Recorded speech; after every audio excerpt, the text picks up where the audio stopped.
ሰላም ሰላም ውድ ተመልካቾቻችን፣ እንግዲህ ናቲ አዲስ አበባ ገብቶ ሄሉን ትልቅ ሰርፕራይዝ አድርጓታል። የምትናፍቀው የምትወደው የልጅነቷ ውዷ አፈኛው ባሏ በሉት በቃ እሱ ተመልሶ ሀገር ገብቷል። እንግዲህ ያው ሰላም ወደ ሄሉ ቤት ይዛው ሄዳለች። ያም ደግሞ ሆኖ ሄሉ ባልጠበቀችው መንገድ ባላሰበችው መንገድ እንደ ዱብዳ የወረደባት ናቲ ነው። እሱን ማመን አልቻለችም፣ ደንግጣለች። ያው እንደምታዩት ራሷ ማመን መቆጣጠር አልቻለችም። እንኳን እሷ ራሴ አላመንኩም።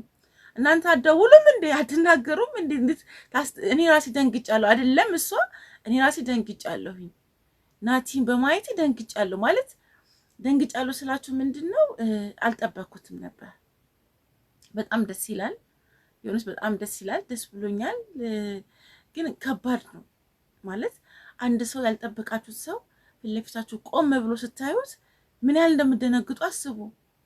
ይመጣል ብላችሁ ያላሰባችሁት እንግዲህ 1 አመት ኦልሞስት አይሆነውም ከሄደ ወዲያው እንደዚህ ሲመለስ ደግሞ አስቡትና ከዚህ በኋላ እንደማይለያት እርግጠኛ ነኝ። ተስፋ አድርጋለሁ። የሚዋደድ ሰው መቼም አይለያይም። የድሮም ፍቅረኛም የተዋደደ ሰው አይለያይም።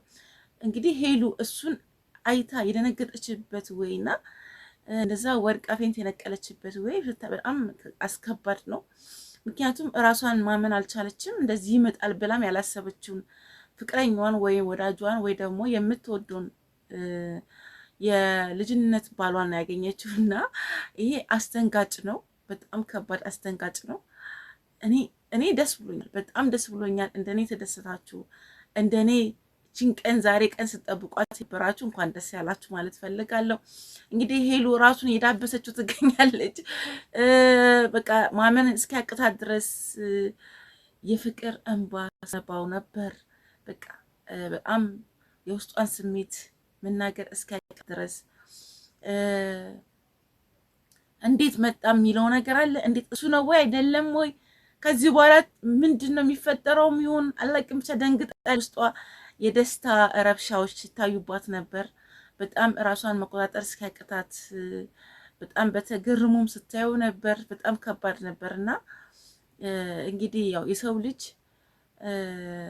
ተለያይቶ አይለያይም። የሚዋደድ ሰው እግዚአብሔር የፈቀደው እግዚአብሔር የወደደው እግዚአብሔር ሕይወትን የሰጠውን ሰው አይለይም እና እንደዚሁ ያጣምራል፣ ያገናኛል። ብዙ ፈተናዎችን አይታለች። እንግዲህ በዙሪያ ብዙ ሰዎች ነበሩ፣ እንዳለ ነበሩ፣ እንደዚሁም ያብስራ ነበር፣ እንደዚሁም ሌሎችም ነበሩ። በህይወቷ ብዙ ሰዎች መተው ሄደዋል። ግን እሷም ስትል ነበር የናቲ ፍቅር፣ የናቲ ህይወት፣ የናቲ የሆነው ነገር በሙሉ የልጅነቴ ነው፣ ልረሳው ማልችለው ነው። ግን ሌሎቹ በቃ ለራሳቸው ጥቅም ለራሳቸው የሆነ ነገር መተው እንትን እንዳሏት ነበር ስትናገር የነበረውና ያ ደግሞ ዛሬ ላይ አኩርቷታል። መጥቷል። ራሱ ህይወት ራሱ በራሱ መጥቶ ትልቅ ሰርፕራይዝ ነው ያደረጋት። እንኳን እሷን እኛንም ትልቅ ሰርፕራይዝ ነው ያደረገን። የእውነት ነው መላችሁ። እንዴት ነው ማለት የምችለው? እኔም ያላሰብኩት ነገር ነው ያየሁትኝና በጣም ደስ ብሎኛል። እያለቀሰች ትገኛለች። በቃ ራሷን መቆጣጠር እስኪያቅታት ድረስ ራሷን መቆጣጠር እስኪያቅታት ራሷን እንትን እስክትል ድረስ ደርሳለች እችልች። ምክንያቱም በቃ ያላሰበችው ሰው ነው የመጣው በህይወቷ። የምትወደው እንደ እንትን ዱብዳ ወደ ተመልሶ እንደዚህ ስታየው ምንድነው የሚሰማት እችልች? እና በጣም ደስ ብሎኛል። ያስተነግጣል። በቃ እስክታለቅስ ድረስ እሪ ነው ያለችው። እውነትም እሪያስ ብላል። ያላሰባችሁ ሰው ወይ ደግሞ እንዴት ብላ እንትን ትበል? ገባችሁ? እንዴት ብላ ማለት ትመን? እንዴት ብላ ትመን? ይሄ ልጅ እንግዲህ ምን ብላ ትመን? ከባድ ነው የእውነት። እሱ እንደውም መምጣቴን አልወደደችውም፣ መናገር ነበረብኝ ወይ በቃ ብዙ ነገር ተጨንቋል። ምክንያቱም ሁኔታዋ ያስደነግጥ ነበር፣ የሆነችበትን ነገር ያስደነግጥ ነበር። ምክንያቱም ካሳለፈችው አንጻር ከሆነችው አንጻር እንደሱ አይነት ሰው አላገኘችም በህይወቷም። ብዙ ሰዎች ተፈትናባቸዋለች፣ ብዙ ሰዎች ተጠቅመውባታል፣ ብዙ ሰዎች እንትን ብሏታል። የእውነት ተቃቅፈው ሲሳሳሙ በመድኃኔዓለም ስም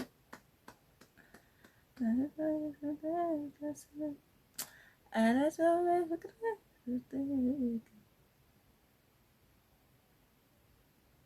ወይ ሄሉ በጣም ከባድ ጊዜ ላይ ነው ያሳለፈችው። እውነት አላመነችም በእውነት አላመነችም።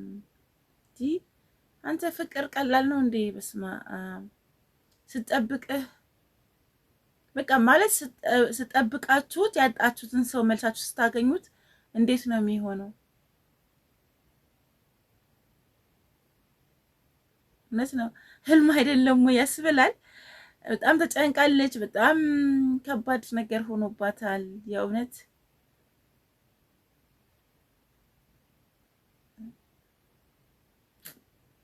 ወይኔ ሄሎ ምስኪን ይነዋ ስላዩሽም በዚህ አጋጣሚ ደስ ብሎኛል። በጣም ጠፍታ ነበር እንግዲህ አሟት ነበር ብላለች ሰላም። ደም ማነስ ይዟት ነበር። ለዛም ደግሞ ፌንትም ያው ነቅላለች። ደስ ብሏታል። እውነት እንኳንም ደስ ያለሽ፣ እኛም ደስ ብሎናል። እንኳን ወደ ህይወቷ ተመለስክ ናቲ። በጣም ደስ ይል ነበረ የእውነት ነው የምላችሁ። በጣም ደስ ይላል። እንኳን ወደ ህይወቷ ተመለስክ። እንኳን ደህና መጣ። እንኳን ለሀገር አበቃ።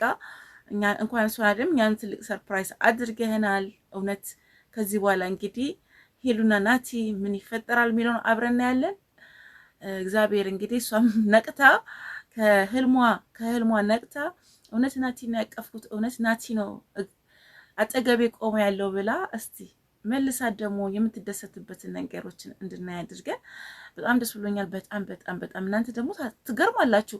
እንደው አይጻፍም ናቲ መጥቷል እኮ ተነሽ ምየት ሄደሽ ነው ይባላል እኮ እኔ ያላወቅኩም። ለጥ ብዬላችኋለሁኝ። ድክም ብሎኛል። ሰሞኑን ድካም ነው ስራ ድካም ነውና መተኛት ነበረብኝ።